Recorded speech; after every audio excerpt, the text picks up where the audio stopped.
امانتوں اور وعدوں کی پاسداری، نگرانی، نگہداشت اور حفاظت۔ امانتوں کی بھی حفاظت کرنی ہے، وعدوں کی بھی حفاظت کرنی ہے، پوری نگرانی سے یہ کام کرنا ہے۔ اسلامی معاشرے کی بنیاد یہ پاک اور صاف، ہر طرف ماحول معطر، ہر روح پاک، ہر طرف برائیاں ختم۔ امانت کیا ہے؟ کس میں امانت؟ مال میں، گھر کی نگرانی میں، اولاد میں، زندگی میں، وقت میں، عہدے میں، راز میں، ذمہ داری میں۔ یہ کیا کرنی ہے؟ ان سب کے اندر امانت میں خیانت نہیں کرنی۔ یہ ساری امانتیں ہیں۔ نتیجہ، قابل اعتماد افراد تیار ہوتے ہیں جو معاشرے میں خیر اور بھلائی پھیلاتے ہیں۔ تو ہمیں کیا کرنا ہوگا؟ یہ جتنی چیزیں گنوائی گئی نا، اس کو پھر سے فنگر ٹپس پہ گن لیں۔ مال، ذمہ داری، راز، عہدہ اور وقت، زندگی، اولاد، نگہبانی گھر کی۔ 8 ہمارے پاس آپشن آئے ہیں، ٹھیک ہے؟ تو ہم نے کیا کرنا ہے؟ اس میں امانت میں خیانت نہیں کرنی۔ پھر کیا فرمایا جا رہا ہے کہ نمازوں کی حفاظت کرنی ہے۔ کیسے؟ شرائط کیا اس کی شرائط ہے کہ نماز میں وقت پر نماز کی ادائیگی بہت ضروری ہے۔ جیسے اذان ہو فوراً سے باجماعت نماز پڑھنی، یعنی نماز قضا نہ ہو، اور ہر فرض نماز وقت پر پوری کی جائے۔ کبھی بھی شوق یا مصروفیات کی بنا پر نماز چھوڑنا درست نہیں ہے، چاہے وہ بازار میں ہو، شادی میں ہو، ہسپتال میں ہو، فوتگی میں ہو، ہر جگہ پر پابندی۔ نماز کے دوران اللہ تعالیٰ سے وعدہ، کون سا وعدہ؟ ایاک نعبد و ایاک نستعین، مدد کا استحقاق، اللہ کی بندگی۔ ایاکا، اللہ سے وعدہ کرنا ہے میں صرف تیری نعبد عبادت کرتی ہوں، و ایاکا، اور صرف نستعین تجھ سے مدد مانگتی ہوں۔ جنت کے وارث جو دنیا میں خود کو اللہ کے سپرد کر دے، آخرت میں سب کچھ اس کا ہو جائے گا۔ کون ہے جنت کے وارث؟ جو دنیا میں اپنی ہر چیز، ہر کام اللہ کے حوالے کر دے، اللہ پہ بھروسہ کر دے، تو اللہ تعالیٰ آخرت میں سب کچھ اس کے حوالے کر دے گا، ٹھیک ہے؟ نماز کو کیسے بڑھایا جائے؟ ایمان کو شعور کی سطح پر لے جانا، شعوری ایمان۔ اللہ ایک ہے، وحدہ لا شریک، ہم اسی کے غلام ہیں اور پابند ہیں۔ اللہ تعالیٰ کی عبادت زندگی کا ہمارا مقصد ہے۔ ایمان کو کیسے بڑھائیں گے ہم؟ شعور کے ساتھ۔ تو شعور کیا؟ اللہ کے سوا کوئی شریک نہیں۔ پھر یہ سب فائدے روزانہ محاسبہ کرنے سے حاصل ہوں گے۔ قرآن کا مطالعہ طالب علم کی حیثیت سے باقاعدہ کیا جائے کہ میں ایک طالب علم ہوں، اس دنیا میں آیا، سیکھنا ہے مجھے۔ کیا پڑھا جائے؟ کیا پڑھیں ہم؟ قرآن پڑھیں، حدیث پڑھیں، حدیث مبارکہ کا مطالعہ کریں۔ نماز عادت نہیں، اللہ سے ملاقات کا ذریعہ ہے۔ ترجمے کی دہرائی کریں، ترجمے سے پڑھنے کی کوشش کریں، سنیں۔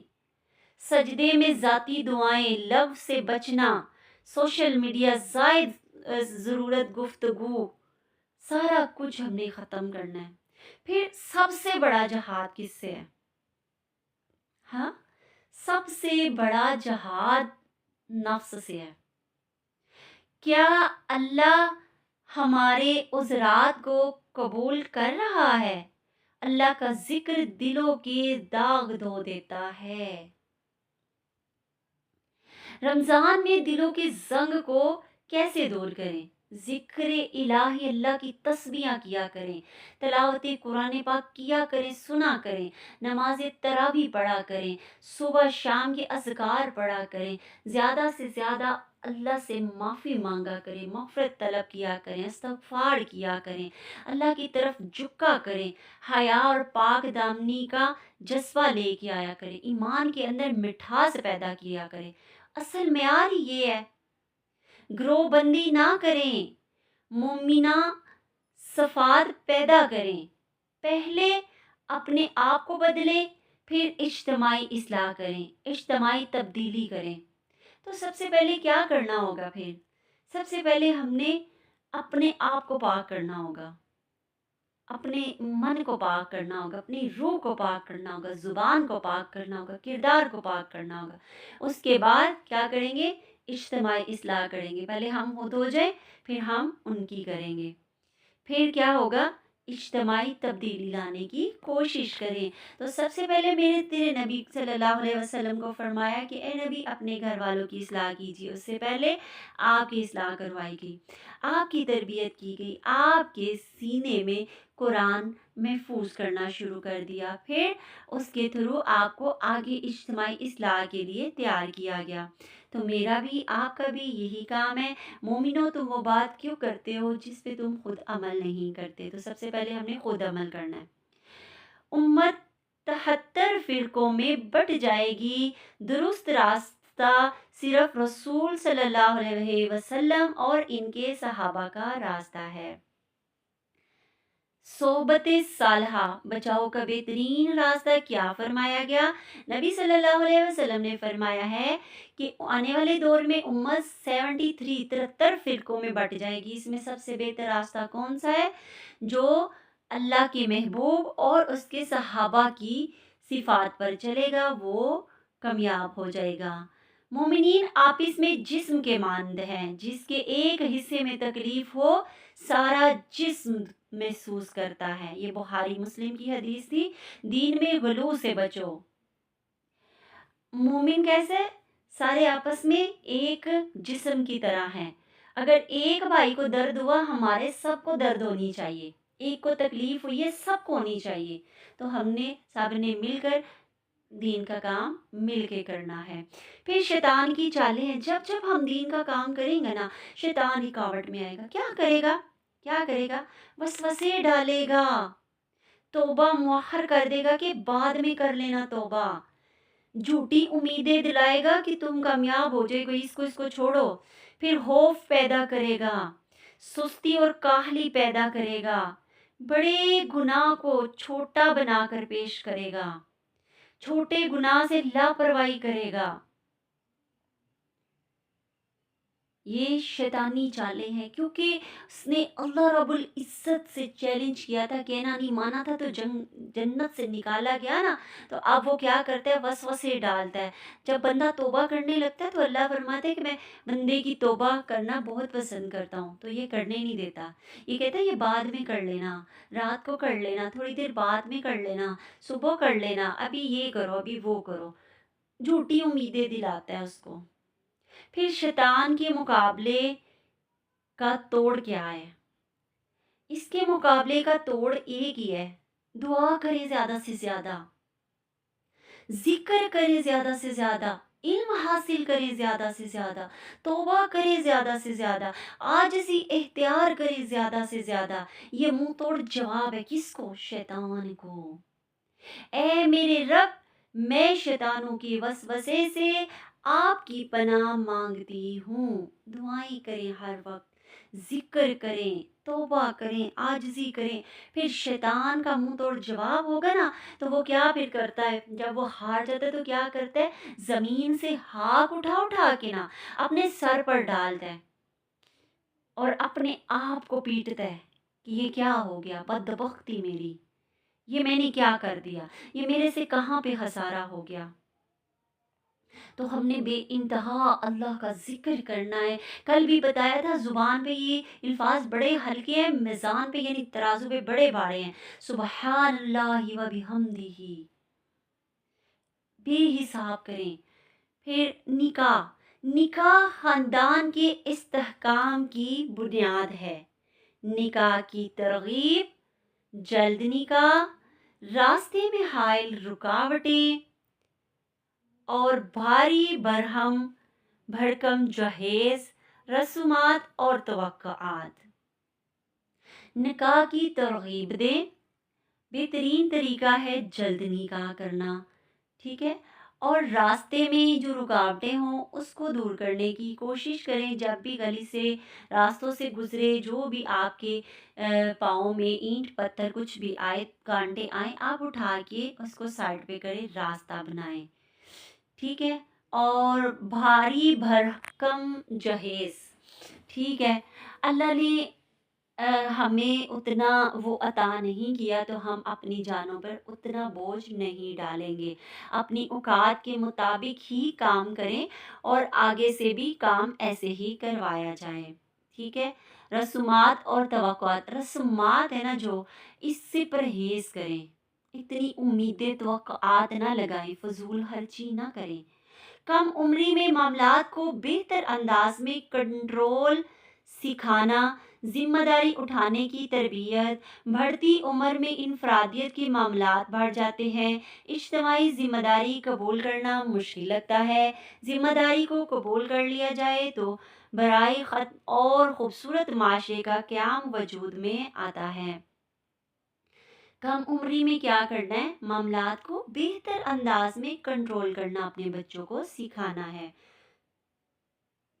پھر ذمہ داری اٹھانے کی تربیت کرنی ہے ان کی، یہ نہیں کہہ دینا تم جا کے ایسے کہہ دینا، تم جا کے یہ کہہ دینا، تم جا کے وہ کہہ دینا، یہ کیا انداز ہوا۔ پھر بڑھتی عمر میں انفرادیت کے معاملات بڑھ جاتے ہیں، پھر اجتماعی ذمہ داری قبول کرنا مشکل ہو جاتا ہے، کام بڑھ جاتا ہے، بعد میں ہم نے سیکھا نہیں ہوتا تو پھر ہمیں بوجھ لگتا ہے۔ پھر سورۃ النور ہے کہ لان کے احکام آیت 6 سے 9 تک، یعنی لان تان کرنا ہے نا جو، لان اس شرعی حکم کو کہتے ہیں جس میں شوہر بیوی پر بدکاری کا الزام لگائے، شوہر 4 مرتبہ اللہ کی قسم کھا کر گواہی دیتا ہے کہ وہ سچا ہے اور 5ویں بار کہے کہ اگر میں جھوٹا ہوں تو مجھ پر اللہ کی لعنت ہو۔ اس طرح بیوی بھی 4 مرتبہ اللہ کی قسم کھا کر گواہی دیتی ہے کہ وہ سچی ہے اور 5ویں بار کہے گی کہ اگر میں جھوٹی ہوں تو مجھ پر اللہ کا غضب ہو۔ یہ کیا ہے؟ اگر آپ کسی کے اوپر انگلی اٹھا رہے اپنی بیوی کے اوپر تو اس طریقے سے آپ قسم اٹھائیں گے اللہ تعالیٰ کی۔ پھر یعنی تہمت لگانے کا بیان، تہمت لگانے والا 4 گواہ پیش کرے پہلے، نہ پیش کرنے کی صورت میں 80 کوڑے اور اس کی گواہی ہمیشہ کے لیے رد ہو جائے گی، وہ فاسق کہلائے گا۔ جو کسی پاک دامن پہ تہمت لگاتا ہے نا، پھر اس کے پاس گواہ نہیں ہوتے نا، پھر اس کے لیے 18ویں پارے میں حکم ہے کہ اس کو پکڑو جس نے تہمت لگائی ہے، اس کو 80 کوڑے دردناک طریقے سے مارو، پھر کبھی بھی اس کی گواہی قبول نہ کرو، کبھی بھی وہ سچ بولے بھی تو اس پہ یقین نہیں کیا جائے گا۔ پھر حضرت عائشہ پر تہمت لگی، 1 ماہ بعد اللہ کی طرف سے اس کی پاک دامنی کا اعلان ہوا تھا۔ حضرت عائشہ رضی اللہ عنہا پہ عفق کا جب واقعہ ہوا نا تو آپ راستے میں رہ گئی تھی، تو تب بھی جب نبی صلی اللہ علیہ وسلم کی بیوی، سب سے لاڈلی بیوی حضرت عائشہ رضی اللہ عنہا، ان پہ تہمت لگی تھی تو اللہ نے کیا کیا تھا؟ پاک دامنی کا اعلان کیا تھا، ٹھیک ہے۔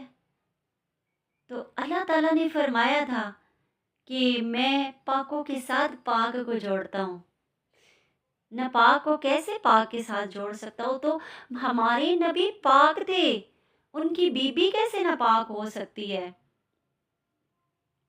تو یہ لوگ کچھ نہیں کر سکتے تو پھر عزتوں پہ حملے کرتے ہیں، جھوٹ چوری غیبت اس طریقے کی باتیں کر کے پھر تہمت اس پہ لگا دیتے ہیں۔ معاشرتی ہدایت، بلا تحقیق بات نہ پھیلائی جائے۔ یہ کیا کرتی ہے کہ پتہ ہی نہ ہو، کسی سے سنی اور آگے پہنچا دی،